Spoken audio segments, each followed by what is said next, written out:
Hi! இன்னைக்கு எங்கள் அம்மா வீட்டுக்கு வந்தாச்சு. அம்மா வீட்டுக்கு வந்தோடனேயே சாப்பாடுக்கு லஞ்சுக்கு என்ன பண்ணலான்னு சொல்லிட்டு யோசித்தோம். சரி நம்ம இங்கே வந்து பிரியாணி செஞ்சால் செம்மையாக இருக்கும் விறகடுப்பில். ஏன்னா நம்ம வீட்டிலலாம் ஊர்லலாம் விறகடுப்பு ரெடி பண்ண முடியாது. அந்தளவுக்கு இடம் இல்லை.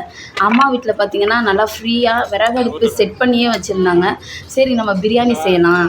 பொதுவாகவே விறகடுப்பில் பிரியாணி செஞ்சால் சூப்பராக இருக்குன்னு சொல்லிட்டு பிரியாணி செய்ய ஆரம்பித்தாச்சு. அது பார்த்திங்கன்னா என் ஹஸ்பண்ட் தான் செஞ்சாங்க. இப்போ வந்து எண்ணெய் ஊற்றிட்டு அதுக்கு தாளிக்க வந்து பட்டை, கிராம்பு இதெல்லாம் கொஞ்சம் கொஞ்சம் எடுத்துக்கிட்டாச்சு.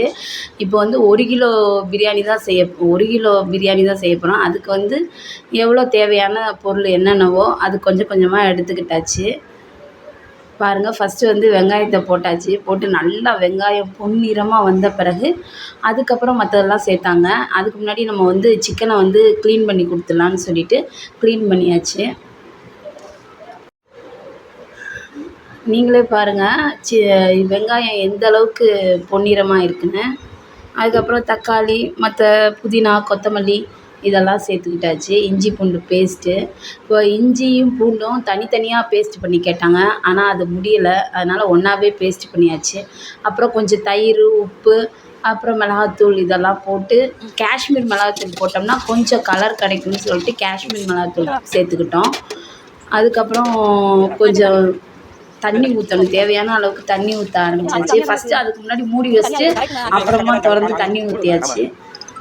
பாருங்கள், நல்லா கொதி வந்தப்பறம் இந்த பக்கம் வந்து மட்டன் குழம்பு செஞ்சிட்ருந்தோம்.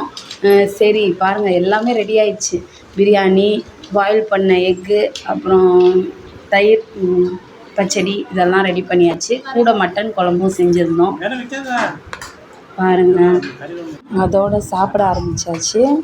பாருங்கள் எப்படி பிரியாணி வந்திருக்குன்னு. செம்மையாக இருந்தது, சூப்பராக இருந்தது. எனக்கு சப்போர்ட் பண்ணுங்கள். நம்ம சேனலை சப்ஸ்கிரைப் பண்ணுங்கள், ஷேர் பண்ணுங்கள், லைக் பண்ணுங்கள். நெக்ஸ்ட் வீடியோவில் பார்க்கலாம்.